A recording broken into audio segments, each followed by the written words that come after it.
Yo, what is up, folks? TCG here with green-white scales.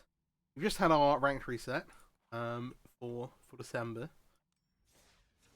Climb around a bit. Try and hit Mythic again this season. See how much I play. It's going to be Christmas. So maintaining Mythic like pretty tough. Anyway, forget that. Green-white scales is the deck today, and this is what I've been kind of dealing with a bit. It's one I was working on a bit before Brothers War came out. We got a couple of new tools. But yeah, so your scales effect, you have 4 copies of Hardened scales, 1 copy of the Ozolith to kind of like pass those counters around. Just 1 is legendary, but we don't want to get like super flooded with it.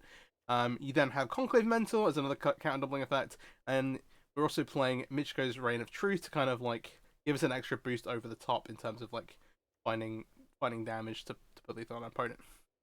Early creatures, we have Ornithopter, Gingerbrute, obviously both evasive, and great things to put counters on. And hey, sure, how are they getting counters? We have Steel Overseer, we have Simian Simulacrum, and we have Clay Champion to distribute those around. And then they can also like carry the buff from Michiko's, get through, push damage through. In addition to that, you've got some removal with Portable Hole, kind of the ever-present, just make the biggest threat you can, Stone Cold Serpent, which also, hey, you cast it for 1 sometimes, and if you have a couple of either scales or like a scales and a mentor out, hey, you're making 1 mana 3/3s.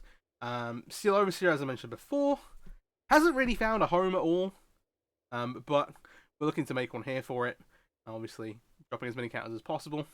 And then we also have 1 copy of Kadama the West Tree to give our countered up creatures trample. And the main things with that are like, hey, we can make like a massive, like, maybe we make a massive Clay Champion.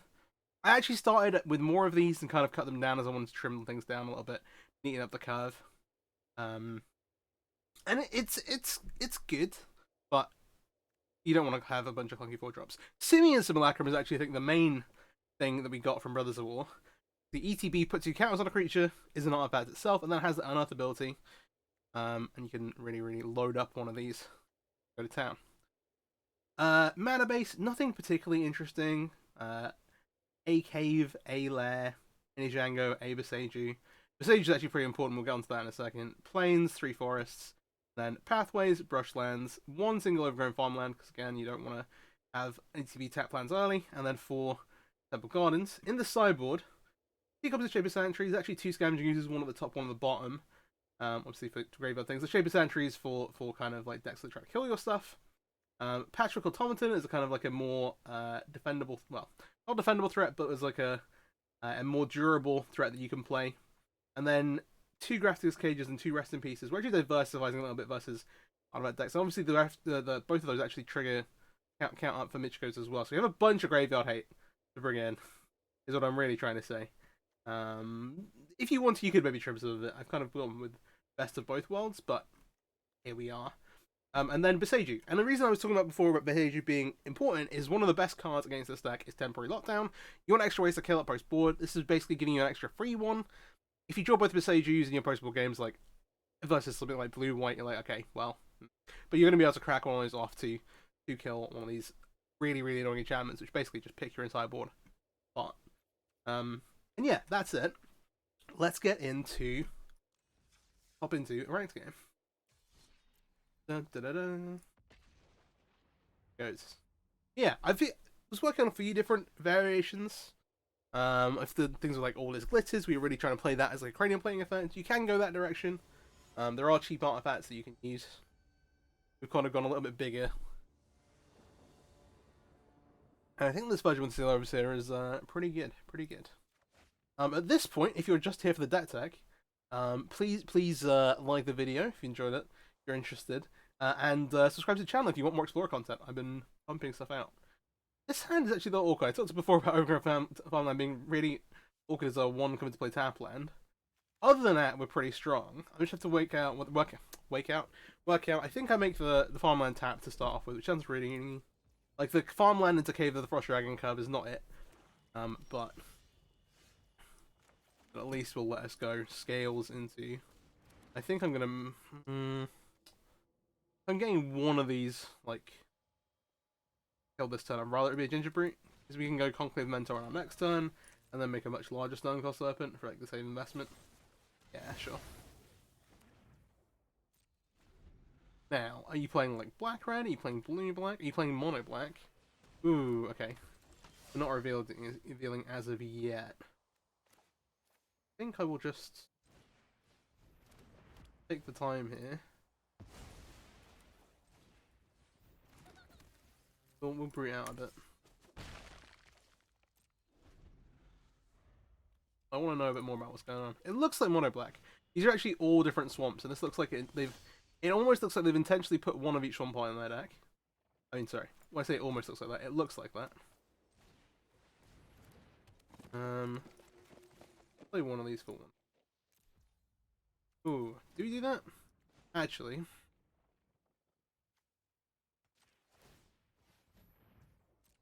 I want to be a little careful about overcommitting to the board. Especially because this also counts as even. I don't know. Still they do on 4. Not blocking this. That's fine. Spawn of Mayhem. Oh, we get to chuck test to Spawn of Mayhem? I love that.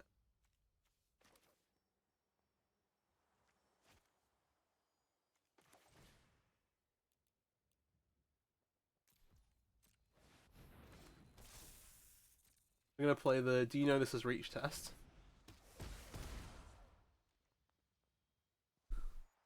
Oh, there's a lot of text. Ooh, they do know. They can't double block, so I actually think I'm just gonna... Otherwise the knight represents a little too much. And it takes their entire turn up giving it death touch as well. That's fine. I want to shock though. Think so? I think what I actually kind of want to do is go shock, make this for 1.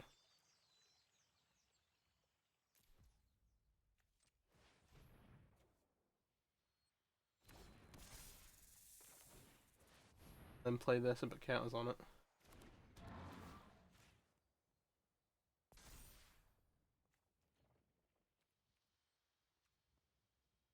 Yeah, we're not attacking. See what they do. See what they come back across the table with.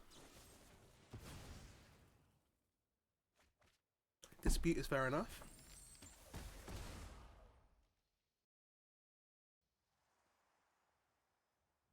Yeah, like judging by the spawn, the knight, it looks like the mono black aggro. We're finally getting a gutter bones. They just kind of had a bit of an unfortunate draw with their like 2 drops on turn later.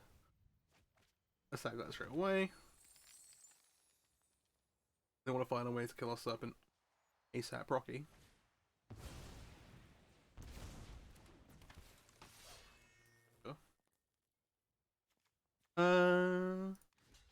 We have nothing else going on in hand. We'll sack off the Simulacrum. Kind of down for that.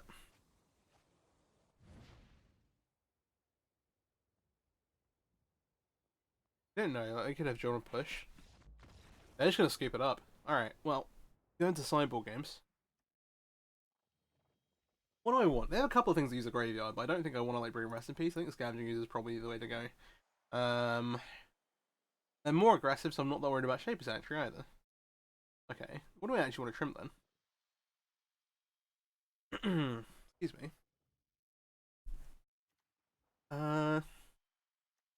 Alrighty, Lightning Shout. No, mono black. Why not like? I don't want to cut the Clay Champion because we're only playing 1. It's a little slow, but things like the Steel Overseer maybe. The Ozlith's kind of awkward, like it's not really up to much. Let's do that actually. Then we'll cut one of. So, probably doing. You need like a critical mass of these kind of effects. I think the Ornithopter is actually worth playing, I feel like. Let's. Alright. Up a game. Running into game 2.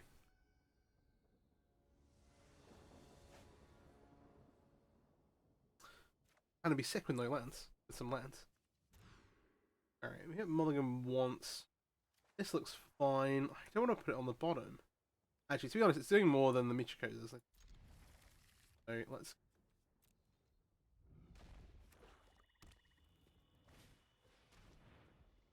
Ah, joke's on you.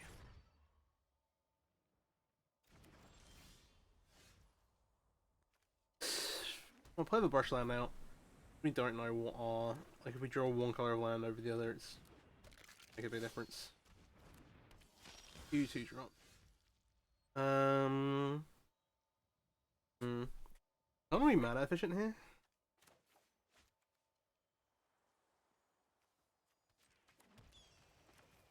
I'll play one of these out. So maybe I want to trade the Gutter Bones. I'll leave mulligan a fair amount. If I trade with the Buttergones, block the Unportable Hole the Knight, seems pretty good. Or we could just not do... If they play land, move to combat, I think we're pretty fine just saying no blocks, then just Portable Holding the Knight on our turn. Keeping the Mentor intact. And hopefully we draw a land so we can play our Steel Overseer. Ooh, okay. It's a new addition. Can't block. Returns to your graveyard with a counter on. Or less activate if your opponent has 4 or more on basic land. Wrong. I need to be pretty careful. I don't want to. I could threaten the Night Activate.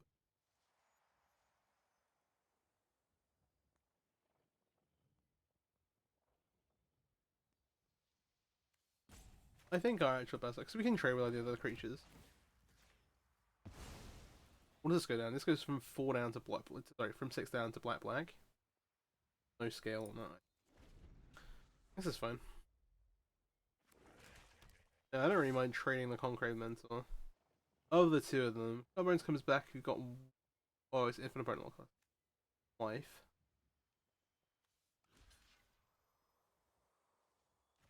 Look at that. How many more? 4 or more. You know, we're not close to. Be fair, we are not close to that. Grounder. This deck's also got quite a lot of tools recently. Let's go with Cows on itself, at which point it becomes a...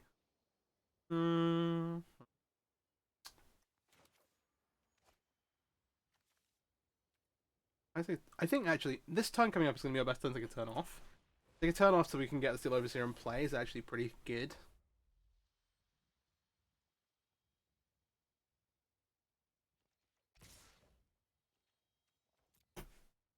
The bold no blocks.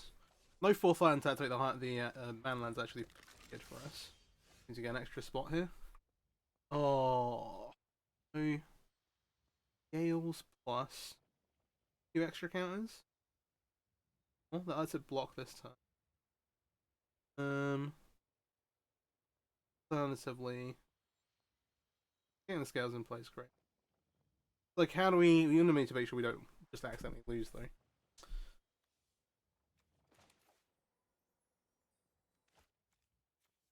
Just doing this is also.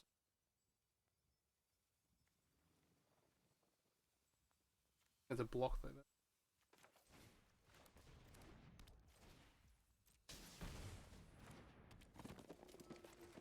If we end up putting the Scoundrel to the bus, it's on the end of the world.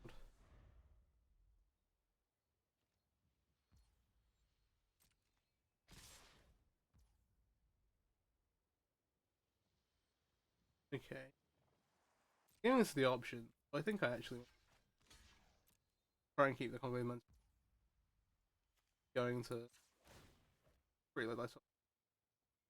Looks like they maybe have a kill spell in response. It could be tough. I think the Conclave Mental's pretty good for them. You can rebuy the Gutter Bones. Yeah, we're gonna gain some life back. Literal what? But...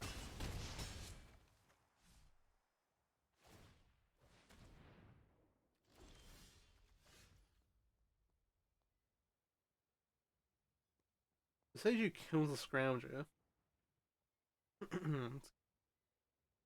Oh, actually,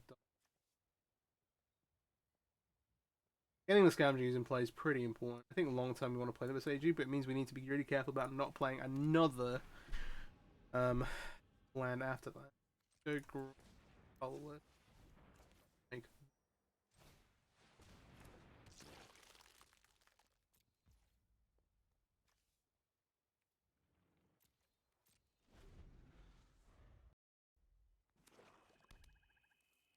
Now we have a life gain source in play. Hive gets to attack because they're getting life. Also uses all their mana.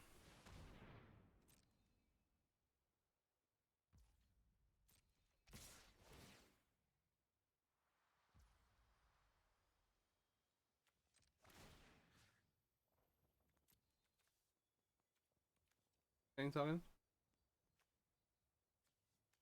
Yeah, it says.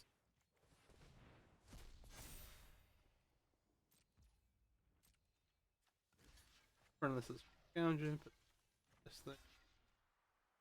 I block. They're gonna scoop it up, yeah. I think at this point they need to keep they're gonna lose both the other creatures, they need to activate the Hive to be able to keep attacking with it. They know we've got more stuff in hand, we've got the stuff on board, like fair enough. And that is green white scales. If you enjoyed the video, please hit the like button, maybe subscribe to the channel. More Explorer stuff, tons of Explorer stuff. If you have any cards or decks that you want to see me play, please let me know in the comments. And other than that, have a great day. Peace soup.